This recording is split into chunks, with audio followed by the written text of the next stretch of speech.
I wanted to say, being a coach, and this is something that popped up while you were speaking. When the men come to you, it's interesting because it's only my imagination. They must come to you because they're seeing a life coach. So I need more money. I need more business. I need to be more aggressive. But at the same time, it seems like you sort of have to break them down to get all the other issues out of the way so they can open up to be more successful. Do a lot of guys just want to jump right into, hey, make me more money? Oh, Or 100%. Because I've helped so many people do this. And so the majority of my, I've been on a couple of shows. So some people come from the shows, but that was a while back, or they'll see me on network television, whatever. But a majority of my people come through referrals. So they'll say, hey, you helped so-and-so do blah, blah, blah, help me do blah, blah, blah. So of course they come in from that angle. And again, I have to meet them where they're at. They'll start right, with that. And then we can look at the underlying issues. If you have a lot of, if you have a solid track record and they trust you, they sort of submit. But also, I have a lot naturally. I just have a lot of male energy. So you can tell I'm not passive. So I do really well with these alpha males because I can match their tone and their intensity. And then I could just like slowly bring in some feminine energy. And then it gets rid of their resistance and they kind of melt. They melt, and by the way, all my coaching, because people are always shocked by this, is done by phone. So it's not like they're seeing me. They don't see me. And I've worked with many clients that I've never seen them. I don't know what they look like. So, oh, so you don't do, because for me, I think I would prefer like what we're doing, a oh yeah, Zoom, none not of it's all on the, this. Nope, uh, none of uh, this. And it's actually much more productive. First of all, I'm taking copious notes the entire time. Imagine if I were taking notes this entire time we were talking, it would be maddening for you. you'd be And so down there. I'm taking tons of notes. And also, like, we don't want there to be any sort of like sexual, I mean, I don't want there to be sexual energy with men. I don't want there to be any transference. I don't want any of that shit. I want you, I got a fucking problem, come to me, I'll help you fix it. But no, there's no visual representation of me. It's Oh, yeah, literally old school by phone. Old school. This yeah, is it. Actually, have a that's great. landline. I use a landline. I would have never thought that. The only other thing I want to mention is, what your girlfriend said, and I think she's 100% right. If you're dating someone, either they have to or have been or are currently seeing someone because it's the only way they work on their issues. And I don't care who you are, you have issues. So, Everybody has uh, issues. And that was a coaching so client, just for clarification. It wasn't a friend. But yeah, uh, everybody has issues. You need someone, and not everyone needs a therapist or a coach. Like you could have a brother, you could have a sister, you could have like a really aware, conscious parent who can give you feedback. The problem is a lot of times people have so much family drama with their family members that even when the family members are giving them great feedback, they won't listen to them. So I've coached, right, and I'm not like coming down on men, but like I've coached men where they're like, my wife says this to me all the time. I'm like, well, did you listen? Like, no, okay, fine, I'll do it now. And a lot of them, they're like, my wife loves you so much. Because half the time I'm batting for the wife and not because I'm a feminist, because I'm like, she's fucking right. And sometimes I'll be like, yo, I'm not with her on this one. Like, this is whack. She needs to straighten out. So, but right. I think, yeah, I think it's really, really important, again, to meet someone where they are. And then to your point, yes, please get some help, even if it's from your priest or your old teacher or a mentor or somebody. It is very challenging living in today's world in 2024 with constantly being bombarded with messages, social media, emails, campaigns everywhere. It's like your brain feels like Times Square. It's like so overwhelming. You need someone to come and like put it into cute little categories for you so you can manage one piece at a time and you can feel sane, and that you can get much faster results by actually talking about your problems in real time. Yeah, I do agree with that, and I just got to say the world right now is in such a bad state of affairs that I do believe most of us, not most of us, forgive me, but a lot of people are angry, frustrated. Look at who our leaders are. Look at who we have to choose from, and it's so frightening and scary to have to deal with that. And I had another thought, and there was something having to do with something I learned in program. And it said, it talks about if you're going through hell, keep going. But That's fact right there. yeah, if you're going through hell, keep going. And I have a faith that's enough to say whatever happens out there, I'll be fine. And I'm grateful for that. A lot of people don't have that. But as you said, it takes years and a lot of work to get there. So I Even have another. on day one, like don't focus on like, oh my God, it's going to take me, I have a client of mine. She's from overseas. She's like Vivace, but it's going to take 9 months. And it was a business thing she was referencing. And this was like the time frame for that business thing to occur. And I said, well, you can either do it in 9 months from now, you'll have the result, or 9 months from now, you'll be right where you are and you won't have the result. Like the 9 months are going to happen anyway. So do you want the result or not? So I think people get overwhelmed, like, oh, it's going to take so long. But do you want to suffer for that long? And literally, if you go to the right person, it's like talking to like ladies, like your girlfriend. When you talk to her for 30 seconds and she's like, I only have 30 seconds, and you're upset about something and you tell her in 30 seconds, she says one thing and you're like, ding, ding, ding. Oh, right? The world opens up and you have peace of mind and you're calm again. There's so many coaching clients, Jay, literally, I'll send them a 1 sentence answer because I can't be on text all day, right? So, like, text is not included in the coaching, but with my clients, I want to support them and nobody abuses the text. But if they have a problem and they're like, hey, I'm going to this meeting, it's in 20 minutes and blah, blah, blah happened, what do I do? I can just quickly write them like 1 sentence, 2 sentences, 5 sentences, leave them a quick little voice note. That little piece could be everything. So if you're getting help, like allow that little piece to happen and don't just wait for like the perfect time when you'll have time and then you'll do it, because that day is never going to come. Right. So get immediate help now. And literally, if they make you feel a little bit better, where you have access to your power and your grace and your might, it is priceless. So I don't care. It could be your cousin, but please go talk to someone. Excellent, excellent.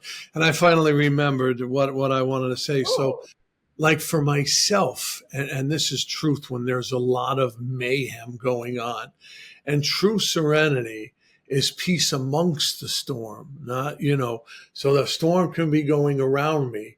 And that's where I have to find my peace. And I also know this, another program I think I saying, bought that I think I bought that Serenity pen from you. You know the one yeah, that you click on the top? yeah. And it says the whole prayer. Yes. Yeah, that's great. And another good one is this too shall pass. No matter where you are in life, this too shall pass. Just continue moving forward, and this too shall pass. Oh, I went to a group therapy, and in the group, this was not the original types of people who couldn't help me. This was in the recent years. I went to this group therapy place. This is a couple of years ago, and they had this plaque on, and I had never done group therapy before, so I didn't know how it worked. So, but they had this plaque on the wall, and when they did orientation, they showed us this plaque, and I was like, "What the fuck is this?" So they're like, "Do you see that?" I'm like, "Yeah, I see the sign," and the sign said, "Trust the process." And I was yes. like, okay, I saw your sign. Now what? And then they're like, okay, well, we just want to remind you that over the next few days, emotions are going to come up and you're going to feel a certain way. And when those things happen, blah, blah, blah, blah, blah, blah, we just want you to trust the process. And it was really interesting because it was perfect that they pre-framed us with this Yes. mantra of trust the process, because during those days we all went nuts. Like at different times people were hysterically crying about whatever the hell our traumas were. And then it was like the reframe was trust the process. And when you want to blow your, like your head's going to like blow up, or you want to pull your hair out, it is so hard to trust the process. But I think it's really empowering to have the slogan, because them telling us about the slogan actually helped us when we were feeling insane. And when we graduated from that program, they had us line up. It was really cute. And they gave us each a little keychain. It was like a $2 keychain, but they gave us a little keychain that said trust the process on it. So people trust the process. I agree. Trust the process. I remember when I was going through my stuff, my brother said, "Listen, I don't want you to make any decisions on your own. Nothing," because I was just sober and I was a mess. And he said, "I want you to ask somebody about everything that you're going to do and get some feedback." And now he meant the people with time and program and things of Yeah. that nature. And he says, "You don't worry about anything because no decision is your own." And in that first year, that's what I needed. I was not capable of making my own decisions. So trusting the process is wonderful, wonderful. Right. And in a program, right, you guys have the languaging, right?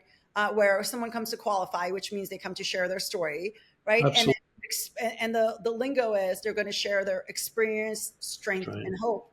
I think it's so powerful to, if you're feeling like you can't help yourself or you're overwhelmed or you just can't process it, go to someone who's sharing their experience, strength, and hope. And those stories, when I was in agonizing pain, were extremely, extremely healing. Just hearing people share their story in the format of experience, strength, and hope. Like that was the format. So hearing someone's story can be really helpful. I appreciate what you're saying, Jay, that you weren't in the space to do it yourself, Make it but that myself. you could listen to other people's experience, strength, and hope, and them giving you guidance where maybe you weren't clear headed enough to see the alternatives. Yes, absolutely. I was not. All right. I have some more questions for you. I got some more answers for you. I'm so happy. You mentioned grace entered your life. Yes. What does that mean to you? Were you raised believing in God? No, I was raised being beaten every day. But go ahead. And you believe in God today? Look, I always believed in God. When I was being beaten, I remember like, hiding my head and trying to protect myself from the oncoming Blows. blows. Exactly. The different types of blows I was receiving constantly. And I remember just as a little girl being like this in a ball, shaking and thinking, this is not what God wants. Yeah. I just always had it. My father's dad was like a rabbi-ish, but he died when I was very young. My father was psychotic. He was like, I'm pretty sure if he had ever gone to therapy, he would have been at least sociopathic. So definitely mentally very, very, very, very ill, severely. So it was just like this inherent thing of like, this is not what God wants. So for me, grace is the force, that the thing, the light, the force that protects you and that takes a stand for you and that helps you when you can't help yourself. So when I say grace saved my life, it's the moment that I was a few days away, like literally a few days. For a Like, specific moment? Was it a well, specific moment? Do you remember when it came into your life? no. Well, I think no, not like that. I think it's always there. It's omnipresent, but it's hard to believe it's omnipresent when you're being tortured and traumatized all the time. But Right. I felt like I knew our household was bizarre, but I also knew that that wasn't normal people. I don't know. I just had this understanding. And when I was a little girl, I would go into the yard in Iran and there were these random stray cats that would come to your garden. Like it was a big property, but somehow there would be these random stray cats who would just like, I don't know how they get there, but they'd somehow get there. And then so I actually had a relationship with these cats. They saved my life. I would go and I would talk to the cats. And I would, and even my dad, who was like a total whack job, he would say, you call them. I mean, they would come from the end of the property. I would say their names and they would like bullet towards me. Like I had a Wow. relationship with these cats, so which is why I'm like now the cat lady. And so I have 3 cats now, and I would have 50, but I'm not allowed in my building. I had to actually get Yes. permission to get the third one because our lease only allows 2. So that one is the emotional support animal legitimately. So, but there was so much grace in these cats showing up for me. There was like, these cats were everything. They were loving, they were kind, they nurtured me, they saw me, which was shocking because nobody was seeing me. The cats saw me, they heard me, they understood me, and we had a relationship. So there was so much grace in these cats just being there for me because I Yeah. didn't have anyone for a lot of it. I had the cats. Yeah. I now own a tiny little Yorkie, a 6 pound Yorkie, and it is, with no exaggeration, my daughter. I love it. Right? It follows me I everywhere. It takes so much of my day up. This dog has trained me to play with her twice a day and to walk her twice a day. And sometimes I want to go out in the morning and go play pickleball, but I think of the love that I have for her, and I choose to walk her and play with her first, and I'll play less pickleball. But what an animal can do for us in our lives is there are no words to explain it. Yes, and do you know this is actually a real fact? Real fact is many people do not leave a household of domestic violence, because I speak a lot on domestic violence, because they don't want to leave the pet. Oh, wow. Fact. Wow. They'll say food. That's very interesting. That's amazing. Yeah, I Yeah. saw it on TV once and I was like, wait, what? And it was a real thing. It's a real thing that the pet is a huge consideration because that's their person is that pet. Bet, bet. And it's like your child. It is. It's you Yeah. love it so much. All right. So I'm not sure if you want to get into this, but I know you Let's for get a into lot. it. What are All we right. getting into? I know you for a lot of years, and Yeah. I know what you have overcome, which is Yes. absolutely fascinating to me. But I remember maybe 4 or 5 years ago, you came into me and you were suffering from, I may be wrong, but something like Lyme disease. I didn't have Lyme disease, but I had like a whole bunch of, I had everything wrong with me. So to this day, we haven't quite sorted. Physical, physical stuff, Um, physical Yeah, problems. yeah, yeah, yeah, yeah. So one day, suddenly, uh, I had a problem with my stomach, and I was like, "That's weird. It'll go away." Because I never had, I had mental issues and emotional issues. I didn't have physiological issues. So I was just like, "This is weird. Why do I have the stomach ache?"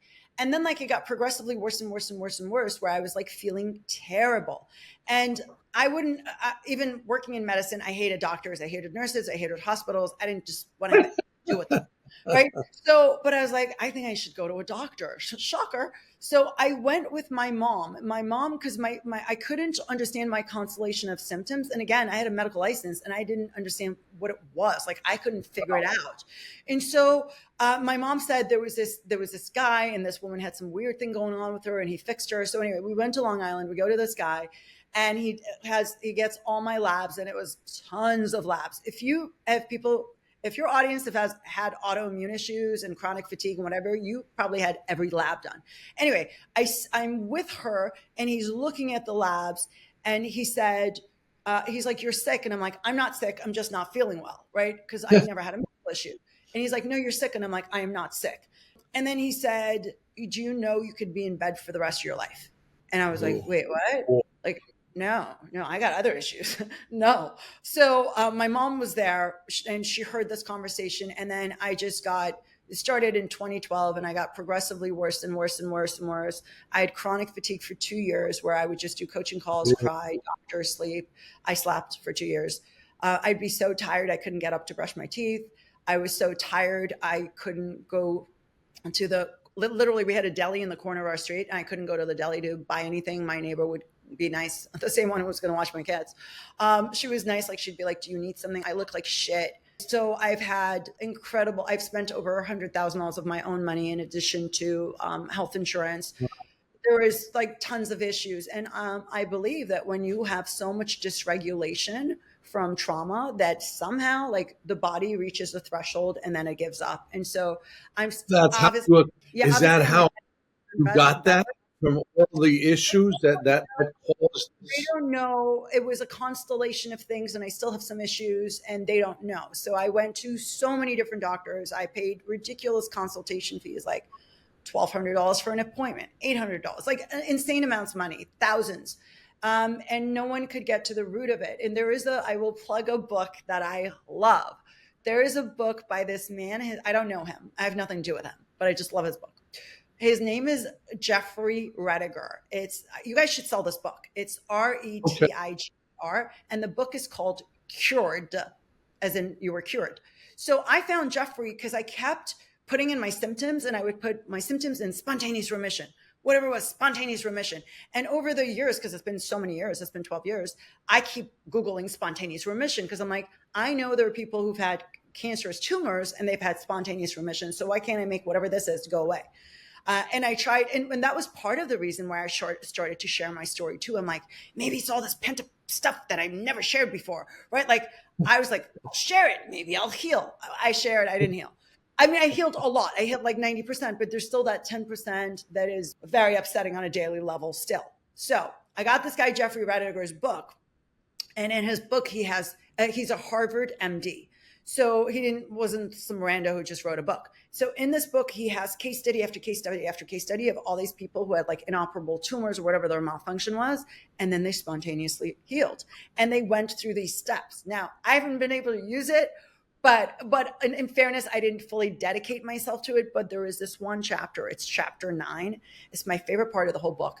It's about your identity and how your identity has to change. Apparently, I haven't changed my identity enough, for the thing to go away.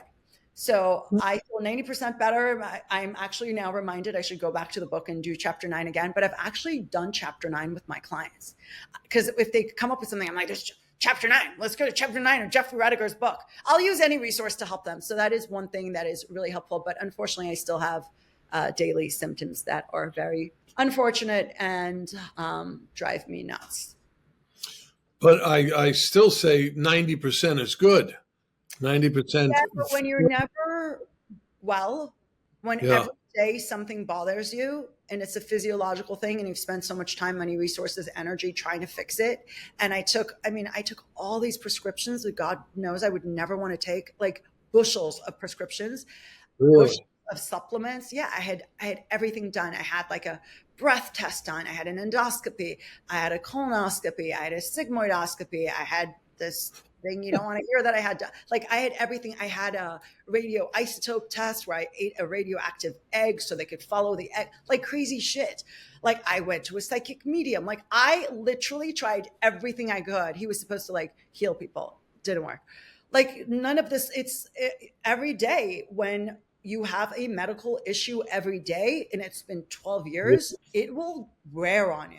Even if you're Uh, 90% better, because it's like, wait, what am I doing wrong? Why isn't the other 10% better? And sometimes like it's like 90%, but some days I have bad days. And those days are like, for anyone who's had chronic issues, the bad days, you're fucked. Like it's not, hey, I'm 90% better. You go backwards. So it's pretty maddening. I have a strong feeling that, Chapter first of all, nine. it's very Chapter nine. it's very tough when something is gnawing at you and it stays with you for a long time. But I'm confident in the knowledge of knowing you and how you live your life. There will be a point where this is in the past. Amen to that. Yes. All Amen. right. Are we ready to continue? Yes. Yeah. All right. I'm all So, yours. uh, say again. Oh, I'm you're all on board. Absolutely. So let me ask you this. Can you share more about your journey from leaving your career in the medical industry to becoming a coach? I mean, the medical industry is financially wonderful. It's a fantastic business that will never end. People need it. What made you make the change? So I hated my job. So I did. I hated my job from the get go. I hated medicine to begin with. But again, I did it so no man could control me. But the one thing that I did like, I was a surgical PA in cosmetic surgery, because cosmetic plastic surgery. So plastic surgery has basically like two broad categories. One is cosmetic and the other is reconstructive. Reconstructive plastic surgery is heartbreaking, totally heartbreaking. So as part of my training, I had many rotations in plastic surgery, but very like not a lot in reconstruction because I'm too sensitive and it's so heartbreaking. So I was like, okay, I hate medicine. And the other rotations that I had, like surgical ICU, people would die and they would die in front of me. And it was Oh, horrible. And I didn't want to get immune to it. And I just didn't like it. So I'm like, okay, what can I pick that is conducive to me staying sane, even though I hate the actual core curriculum here. And so I decided to do plastic surgery and I did 4 of my elective rotations in plastic surgery. And I ended up working as a surgical PA in plastic surgery. So we're intra-op, like operating, cutting, sewing, giving prescriptions, taking care of people post-op. Like I did all of that. But I was very, very bored because I'd be in the operating room for hours. And it would be like literally like the same 4 people because it's the surgeon, you, the anesthesiologist, and maybe another person like a circulating nurse. Typically, you would have the circulating nurse, but the circulating nurse can they shouldn't, but they can come in and out of the room, maybe. So it was the same people.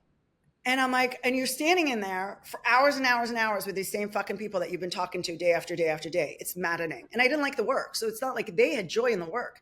I didn't have any joy in the work. I have joy in like talking to people. And it's interesting, like I found, because I worked with 15 different surgeons at some point, I was an independent contractor. So I was just like working with these people independently. And, sometimes they would share judgments about the patient. Like if we're doing liposuction, like a patient's fat or abdominoplasty, like why is there like judging the patient? And it would drive me nuts. And I would say, that there's awareness under anesthesia. And they would say, there's no awareness under anesthesia. Like obviously the patient's unconscious. How could they have awareness? And I'm like, and imagine me trying to be like, but their soul knows, their unconscious mind is wide open. They were like, okay, like shut the Science fuck is this. yeah, like, and they would tell me, they're like, you're amazing at what you do, just like zip it. Right? They didn't want to hear all that stuff. So the one thing I loved about the cosmetic surgery, which was the only thing I loved about it, was that there would be this transformation. And that I found really just like intoxicating, because a patient will come, and this is everything to do with the coaching. So a patient would come, and this is how it works in cosmetic surgery, at least when I was working in it. A patient would come and you have their pre-op photo on the wall, right? This is what they look like right now. And many times, since it's elective surgery, they can elect what they want to look like on the end. It's not like someone's having their gallbladder out and there's no options, right? You just take out the gallbladder. Or if it's like transplant surgery, you just get the heart. You have no choice in asking for bells and whistles. In cosmetic surgery, you can ask for whatever bells and whistles you want. So typically in the offices that I worked in, patients would bring their preferred after pictures. So they would go to magazines and they'd say, I want to look like this person. And so we would have their pre-op picture on the wall, and then we'd have their preferred post-op picture. And then the whole goal of the surgical team is to match their end goal ideal, right? And create that transformation for them. Watching that part, like that to me was like the end of it, like when they transform. Like I loved the transformation, especially if it made them so happy. Now, some people had the transformation and they weren't happy at all because their problem was never their appearance. They thought their appearance was the issue, but it was their psychology was the issue. Like their mind was the issue. So their body looked better, but they were just miserable because there were miserable people who didn't have a good relationship with themselves. So it didn't matter how much surgery they had. So that was interesting too. Anyway, so the goal was, I like this idea of the before picture and then the after picture. So when I got up and I left medicine, this was after I had like done all my whole like being suicidal time, and I got to the other side. I went to a 2-day seminar. And this is why I'm saying help yourself. Like I tried so many things to help myself. So this 2-day seminar was called, literally the name Jay was the I Can Do It seminar. That's what it was called. It was a 2-day event. And every hour they had a new speaker come in. And so I went with my mom. And at that point we had been speaking. And then at the end of day one, I wrote my letter of leave, my leave of absence. Meanwhile, I was 12 years old. I never went back. Yes. Because I was like, I can do it.